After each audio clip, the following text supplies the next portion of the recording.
नमस्कार। BA third है, theory paper first, music, unit third. Topic है उत्तर भारतीय संगीत में प्रचलित गीत प्रकारों का विस्तृत अध्ययन। तो उत्तर भारतीय संगीत पद्धति में कौन कौन से गीत प्रकार प्रचलित है उनका विस्तृत अध्ययन करेंगे। तो सबसे पहले लेते हैं ध्रुपद। ध्रुपद ये निबद्ध गायन है। प्राचीन काल में जैसे गायन के लिए निबद्ध और निबद्ध दो परिभाषाएं यूज की गई थी। तो अनिबद्ध का अर्थ होता है जो बंधा हुआ ना हो, जो नियम कायदे में ना बंधा हो, जिसमें कुल आलाप ताने जो करते हैं वो अनिबद्ध के अंतर्गत मान सकते हैं। और निबद्ध का अर्थ होता है बंधा हुआ।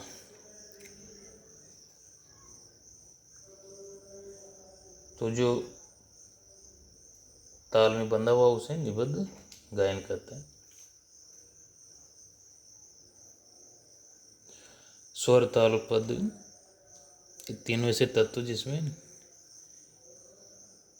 जिनका बंध आपस में बंधा हुआ रूप होना चाहिए, तभी वो निबद्ध गायन के अंतर्गत आता है।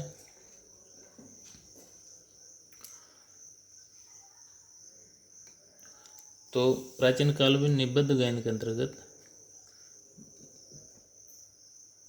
प्रबंध वस्तु रूपक आते थे निबंध गायन के अंतर्गत। आज निबंध गायन के अंतर्गत ध्रुपद, धमार, तराना, ख्याल, ये सब निबंध गायन के अंतर्गत आते हैं।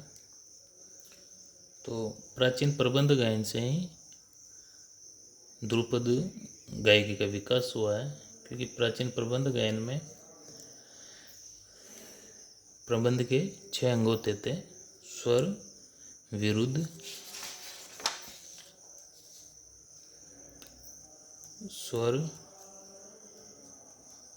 विरुद्ध, पद, तैनक,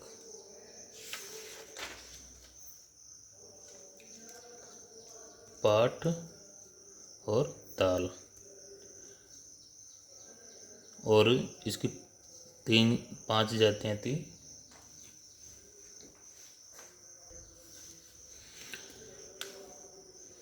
मेदिनी, आनंदिनी,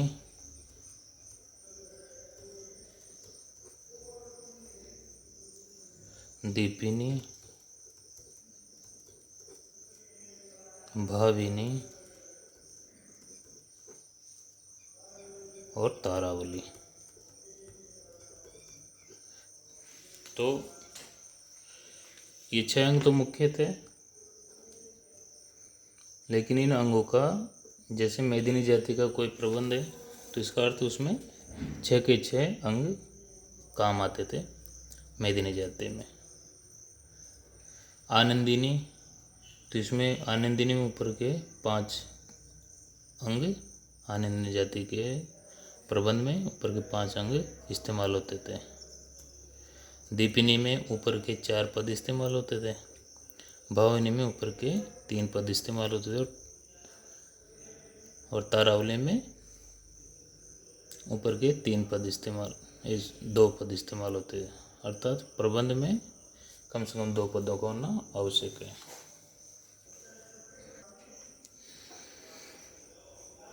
प्रबंध की 4 धातुएं होती थी: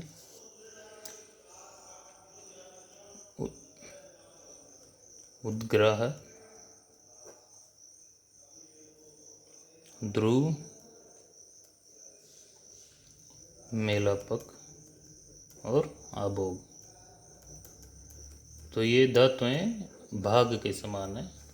जैसे अभी स्थायी अंतरा ध्रुपद के भाग हैं, वैसे उस टाइम प्रबंध के भाग थे।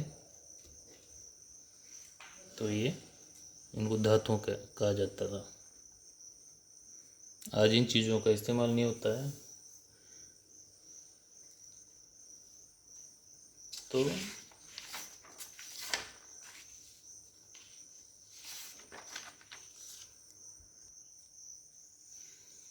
तो नवीन पद्धति में प्रबंध के 6 अंग जो 6 अंग है, स्वर विरुद्ध पद तेनक पाठ ताल। इनमें से प्राय 3 अंग के प्रबंध रचे जाने लगे वर्तमान में। 3 अंग के जो भाविनी जाति से संबंधित माने जा सकते, इसके समान माने जा सकते हैं। उनमें भी पद और विरुद्ध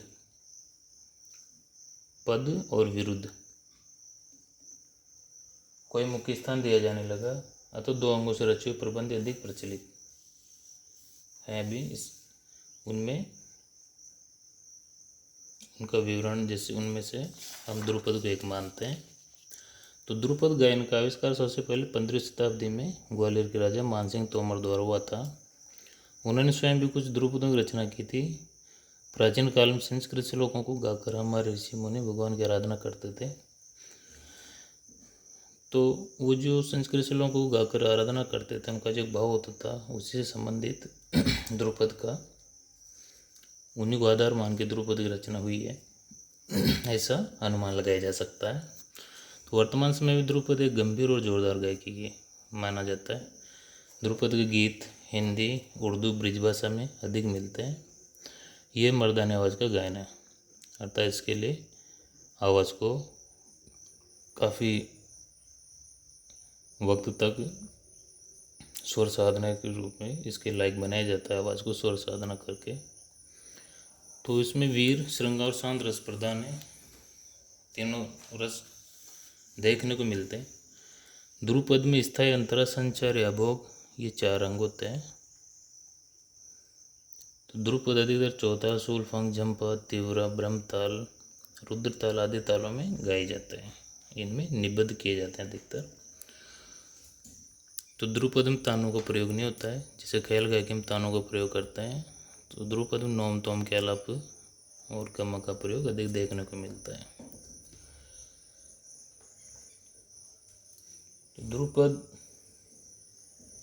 4 वाणियाँ प्रसिद्ध हुई है। गोबरहार वाणी जो अकबर के दरबार में तानसेन संगीतज्ञ थे, उनसे संबंधित है। खंडार वाणी भी नौबत खां से संबंधित, जिनका असली नाम समोकन सिंह है। तो ये भी तानसेन के इसमें अकबर के दरबार में गायक के रूप में नियुक्त थे। डागुर वाणी ब्रजचंद ब्राह्मण, ये भी अकबर के दरबार में नियुक्त थे। और नौहर वाणी श्रीचंद राजपूत के संबंधित थे। वाणी का अर्थ शैली होता है। तो जब ध्रुपद गायकी, गोबरहार वाणी, तो ये गायन की एक शैलियाँ हैं। तो ध्रुपद की 4 शैलियाँ मानी गई है। तो इनके चारों के लक्षण हैं। गोबरहार वाणी प्रसाद गुण, शांत रस और गति धीर, ये गोबरहार वाणी की लक्षण है। खंडार वाणी में विचित्रता, ऐश्वर्य प्रकाश और तीव्र रसों को उत्पन्न करने वाली शैली है खंडार वाणी। और डागुर वाणी सरलता और लालित्य है, डागुर वाणी की पहचान है। गति इसकी सहज और सरल होती है, स्वरों की विचित्रता देखने को मिलती है। और नौहर वाणी स्वरों की लंघन प्रवृत्ति, अद्भुत रसों की उत्पत्ति, ये नौहर वाणी की पहचान है। तो संगीत की इन चारों में गोबरहार वाणी, जिसको गौड़े वाणी भी कहते हैं, वाणी गुणी जिन्होंने राजा का पद दिया है। खंडार वाणी को, डागुर वाणी को मंत्री का पद, खंडार वाणी को सेनापति का, और नौहर वाणी को सेवा का स्थान दिया है। अपने अपने स्थान प्रत्येक वाणी की एक विशिष्ट महत्ता है। गोबरहार वाणी का प्रत्येक स्वर अपने सुर निर्देशित रूप में प्रकट होता है। तो गोबरहार वाणी में स्पष्टता अधिक देखने को मिलती है। डागुर वाणी में एक स्वर दूसरे स्वर के साथ जिस विचित्रता से मिलता है, उस कारण उसमें एक विचित्र और रहस्यमय भाव उत्पन्न हो जाता है। स्वर को स्पष्ट रूप में व्यक्त न करके श्रोता की कल्पना के अनुसार प्रकट करना पड़ता है डागुर वाणी के अंतर्गत।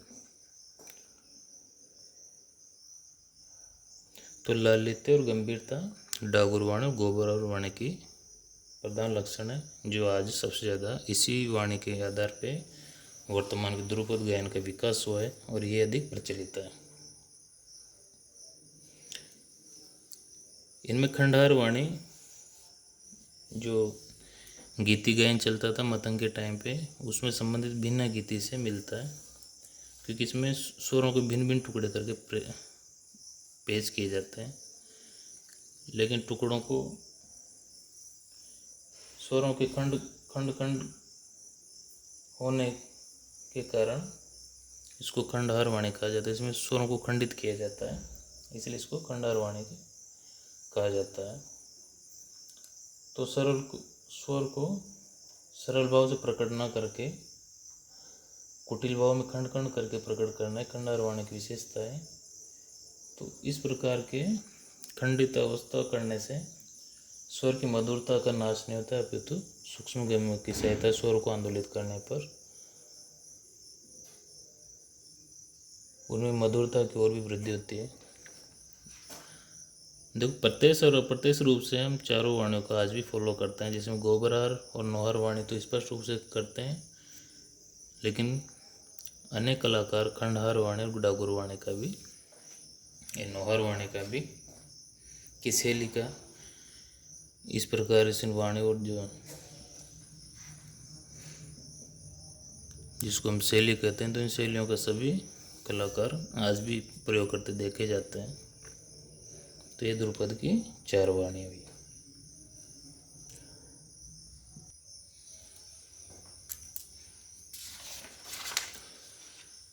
नौहर वाणी से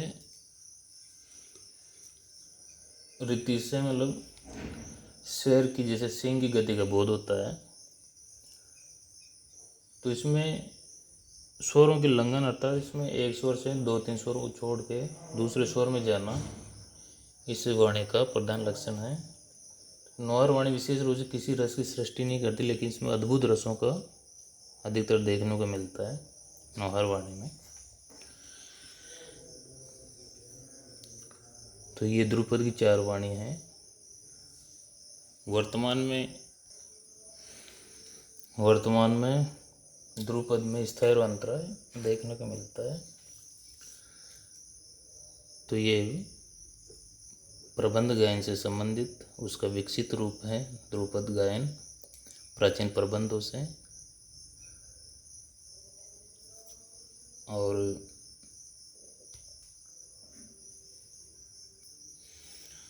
वर्तमान में निबद्ध गायन के अंतर्गत सबसे प्रभावशाली गायन माना जाता है। तो यह ध्रुपद के बारे में सामान्य जानकारी। आगे की वीडियोज में इसमें दूसरी गायन शैलियों को भी उनके बारे में चर्चा करेंगे। धन्यवाद।